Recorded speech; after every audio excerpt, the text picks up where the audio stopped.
IVF treatments పై 20,000 discount. Doctor consultation మరియు ultrasound scan ను ఉచితంగా అందిస్తున్నారు. 49 అంటే సంతానం, 49 అంటే సంతోషం. నమస్తే రమ్మగారు. నమస్తే జయ. ఏదైనా ఒక మంచి కథ చెప్పండి రమ్మగారు. పూర్వం ఒక రాజుగారు ఉండేవారట. అయితే ఈ రాజుగారికి కూతురు ఉంది ఒకటి. ఈయనకి చుట్టుపక్కల రాజ్యాల మీదకి వెళ్ళిపోయి రాజ్యకాంక్ష, ఇంకా ఏదో పెద్దదిగా చేసేయాలి సామ్రాజ్యాన్ని అని కోరిక. కూతురు అత్యాశ అనేది అమ్మాయి. ఎందుకంత ఆశ? మనకి ఇంత పెద్ద రాజ్యం ఉంది, ఇది చాలు, దీన్ని సుభిక్షంగా చెయ్యి, వీళ్ళని బాగా ఉంచాలి. నువ్వు ఎప్పుడు ప్రాణాలకి ఇచ్చేసి అక్కడెక్కడికో వెళ్ళి ఎవరినో ఎందుకు? అత్యాశ. అంటే ఈ రాజు అనేవాడు ఇలా చేయవలసిందేనని రాజుగారు అనేవాడు. కూతురికి నచ్చేది కాదు. అయితే పిల్లకి యుక్త వయసు వచ్చింది. పిల్ల చిన్నప్పటి నుంచి అవే భావాల్లో ఉంది. ఇప్పుడు యుద్ధం అంటే ఏమిటి? యుద్ధం ఈక్వల్ టు మరణం అంతే.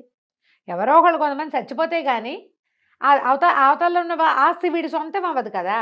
పెద్ద పెద్ద యుద్ధాలు కాకపోతే చిన్న చిన్నవి, ఓ స్థలం కావాలి మనకి, వాడు మనము కొట్టుకుంటాం. వాడి తలైనా పగలాలి, మన తలైనా పగలాలి. వాడి తల పగిలితే స్థలం అందవుతుంది. చివరికి ఆస్తి ఈక్వల్ టు తల పగలటం. అంతే అంతే కదా. ఎవరో ఒకళ్ళు మోసపోవాలి లేదా దెబ్బతినాలి. ఆ అమ్మాయికి నచ్చేది కాదు. ఇక అట్లా కంటిన్యూ అయ్యింది. కొంచెం 18 ఏళ్ళు అలా వచ్చాక అమ్మాయికి ఈవిడ వచ్చింది, పెళ్లి చేద్దాం అనుకున్నారు. ఆ అమ్మాయి ఏమందంటే, నేను స్వయంవరం చాటించండి, నాకు స్వయంవరమే నేను నా అంతటి నేను వరిస్తానంది. వాళ్ళ ఇంట్లో పెద్దగా లేదు, కానీ ఆయన అపచెల్లెళ్ళకి వాళ్ళే సంబంధాలు చూశారు. కానీ ఆయన ముందు తరాల్లో ఉన్న మేనత్తలు వాళ్ళు స్వయంవరాలేట. అందుకని సరే చేద్దాం అనుకున్నాడు. అయితే ఈ అమ్మాయి ఏమందంటే, స్వయంవరం అంటే నేను ఊరికే అబ్బాయిలు అందచందాలు చూసి తీసుకోను, నేను ఒక కథ చెప్తా, కథకిలో ఒక ప్రశ్న ఇస్తా, ప్రశ్నకి సరైన సమాధానం చెప్పిన వాడినే నేను వరిస్తాను. ఓహో. ప్రతి వాళ్ళు ఈ ప్రశ్న ఇస్తుందంటే ఏం అడుగుతుందో ఏం చెప్తుందోనని చాలామంది తప్పించుకున్నారు. స్వయంవరం చాటిచ్చారు. రాజకుమారి వేసే ప్రశ్నకి సమాధానం చెప్పగలిగే రాజకుమారుడు ఎవరైనా ఉంటే ఆ అమ్మాయిని వివాహం చేసి ఆస్తి ఇస్తాము అని. ఎవరు రాల.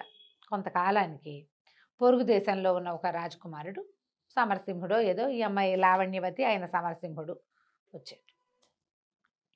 వస్తే సరే అమ్మాయి సరే కథ చెప్తాను, సభాసదులందరి మధ్యలోనే కూర్చున్నారు. అమ్మాయి కూడా కొంచెం అంతఃపుర కన్య కాబట్టి ఏదో చిన్న దీని లాంటిది వేసి ఆడ కూర్చోబెట్టారు. కూర్చోబెడితే అమ్మాయి కథ చెప్తుంది. అందరూ వింటున్నారు, రాజుగారు అందరూ వింటున్నారు. ఏం చెప్పిందంటే, పూర్వం ఒక సుల్తాన్, ఒక రాజు ఉండేవాడు.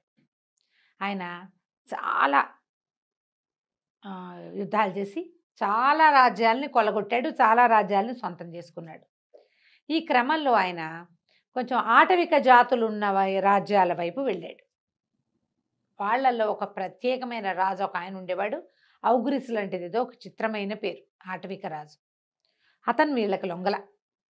ఇప్పుడు కొన్ని రాజ్యాలు జయించేసరికల్లా వాటికి దగ్గరలో ఉన్న రాజ్యాల వాళ్ళకి ఈ గోలంతా ఎందుకు, లొంగేమో అని చెప్పేస్తే సరిపోతుందని వాళ్ళంతటి వాళ్ళు దిగిపోతారు. గొడవకి దిక్కండానే మీ తాలూకు గొప్పతనాన్ని మేము ఒప్పుకుంటున్నాము అని. అలా ఒప్పేసుకున్న వాళ్ళు కొంతమంది ఉన్నారు. ఇతను ఈ ఆటవిక జాతికి చెందిన రాజు మాత్రం ఒప్పుకోలేదు. ఒప్పుకోకపోతే చాలా యుద్ధం చేశారు. వాళ్ళకి ఏంటంటే, చాటు నుంచి, అడవుల చాటు నుంచి విషపు బాణాలు వేయటం వాళ్ళ పంధ. ఈ రాజు ఏం చేశాడు, ఈ రాజుగారు రాజ్యకాంక్ష ఉన్న రాజు ఉన్నాడు కదా, ఈయన ఏం చేశాడు, మొదట మన కథకు అసలు చెప్పుకున్న హీరో, అడవులు నరికేద్దాం, అడవి ఖాళీ చేసుకుంటూ వెళ్దాం, వాళ్ళకి దాక్కునేందుకు ప్లేస్ లేదు. ఇప్పుడు ఓ మాటు నుంచి ఒక పొల్ల వేయాలంటే వాడికి మాటు చాటు ఉండాలి కదా, దాన్ని లేకుండా చేద్దామని తాము ఉన్న దగ్గర నుంచి అడవి కొట్టుకుంటూ వచ్చేసారు. అడవి మొత్తం ఖాళీ అయిపోయింది, బంజరు బయలు వాళ్ళ ఇళ్ల దాకా వెళ్ళిపోయింది. వీళ్ళు యుద్ధం చేయాలి, అడవి నరికేయటమే వీళ్ళ పని. దాంతో ఆ బంజరులో వాళ్ళు యుద్ధం చేయలేకపోయారు. వాళ్ళకి చాటు నుంచి యుద్ధం చేసే ఆటవిక జాతి పద్ధతి అది. సింహాల్ని పుల్లుల్ని కూడా కొట్టేస్తారు వాళ్ళు. లేళ్లను వేటాడటం వాళ్ళ అలవాటు కదా. వేట ఎప్పుడు చేయగలుగుతారు? బాహుబాహువి సినిమాల్లో లాగా యుద్ధాలు చేయరు వేటల్లో. వేట అంటే ఏమిటి, దూరం చూడకుండా అవి మనల్ని చూడకుండా మాటున దాగి వేయటమే వేట. సినిమాల్లో లాగా ఎప్పుడూ జరగదు. సినిమా కోసం చేస్తారు. వీళ్ళకి చాటే లేకపోయేసరికల్లా వీళ్ళకి ఏమంటారంటే, ఆ లోపల ఉండాల్సిన కాన్ఫిడెన్సే పోయింది. పాపం దొరికేశారు, బాగా ఇదైపోయారు. ఔగ్రిస్ కూడా పడిపోయాడు. పడిపోయేసరికల్లా సరే ఏమైంది, సాయంకాలం అయింది. చాలా కష్టపడ్డారు వీళ్ళు కూడా. మొదటి రాజు కూడా చాలా కష్టపడ్డాడు యుద్ధానికి, అయినా కానీ మొత్తానికి గెలిచారు. అయితే సాయంకాలం చీకటి పడే వేళకి ఆయన ఎంతమంది చనిపోయారు, మన వాళ్ళు ఎంత, మా వాళ్ళు ఎంత అని వెతకడానికి బయలుదేరారు. ఈయన కొంత సైనికులు, తర్వాత ఏమో సైన్యాధిపతి, ఆయనకు సలహాదారులు ఇద్దరు సాదా బట్టల్లో వెళ్తుంటే శవాల మధ్యలో ఒక భయంకరమైన నల్లటి ఆకారం ఎత్తుగా ఉన్నవాడు ఒకడు ఉన్నాడు. వాడు శవాల మధ్యలో తిరుగుతుంటే ఏంటి వీడెవడు, ఎక్కడి నుంచి వచ్చాడు, ఏంటి వీళ్ళేం చేశారు, యుద్ధం అయిపోయింది కదా, బాణాలు బీణాలు కత్తుల్లో కటార్లు ఏదో సాదా గుడ్డల్లో వచ్చారు వీళ్ళు. మామూలుగా యుద్ధము ఎవరినైనా ఎదుర్కోవాలంటే ఒక కత్తి డాలు ఒక కవచము కావాలి కదా. కొంచెం తెల్లబోయారు, భయపడ్డారు కూడా. అయితే సైన్యాధ్యక్షుడు ఏం చెప్పాడంటే, అట్లా కాదు ప్రభు, ఇదంతా ఆటవికపు ఇది కదా, ఇక్కడ నరమాంస భక్షకులు కొంతమంది ఉన్నారు, వీడెవడో ఆ జాతికి చెందినవాడు. అంటే వీళ్ళు వస్తుంటే అతను అటు ఇటు తిరుగుతున్నాడు కానీ వీళ్ళ వైపు చూడలే. అయితే రాజుకి అతన్ని మాట్లాడాలనిపించింది. అతనితో దగ్గరికి వెళ్ళి ఎవడెవరా నువ్వు అన్నాడు. మాంసం కోసం చూస్తున్నా అని చెప్పాడు. నువ్వు నరమాంస భక్షకుడికి అయితే ఇన్ని శవాలుంటే ఏదో ఒకటి చేత్తు పుచ్చుపోక ఇక్కడే తిరుగుతున్నావు ఎందుకురా అన్నాడు. అంటే వాడు సమాధానం చెప్పాడు, అంటే ఎవరో చాలామందిని తినడానికి చంపి పడేసుకున్నారు, మరి వాళ్ళలో బతుకున్న వాడిని ఎవరినైనా కదా నేను చంపగలిగేది, వెతుకుతున్నాను అన్నాడు. అనేసరికి రాజు గర్వంగా అనేవాడు, వీళ్ళందరినీ చంపింది నేనే అన్నాడు. ఇందరినేం చేసుకుంటావు నువ్వు, ఒకడుంటే చాలదా నెల రోజులకి అని అడిగాడు.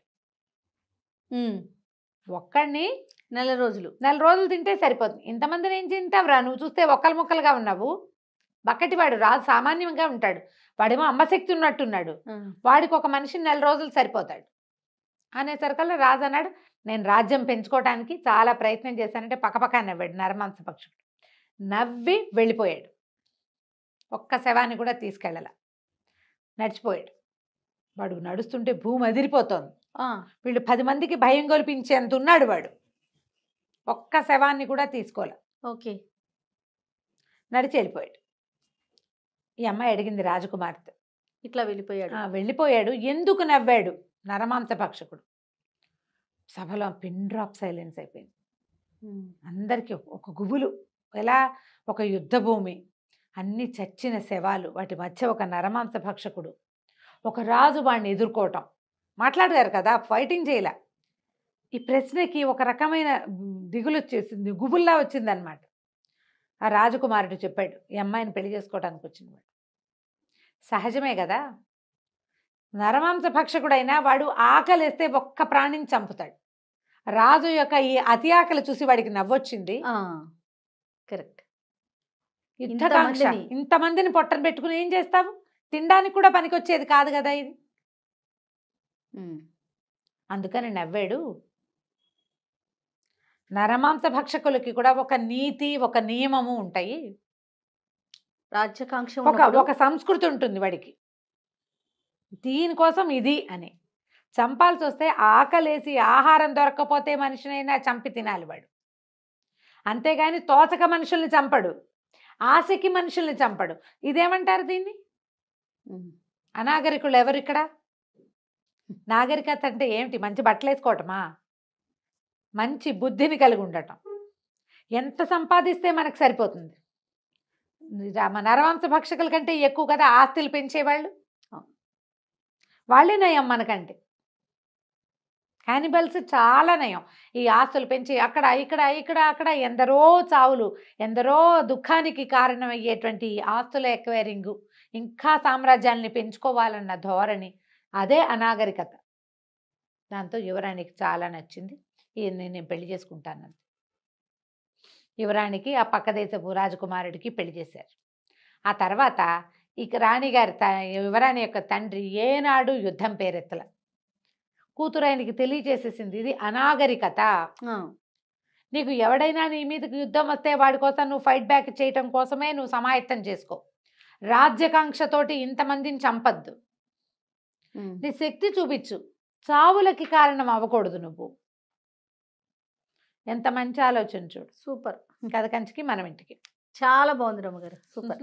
నమస్తే. నమస్తే జయ. సుమన్ టీవీలో మీ పర్సనల్ అండ్ బిజినెస్ ప్రమోషన్స్ కోసం కింది నెంబర్కి కాంటాక్ట్ చేయండి.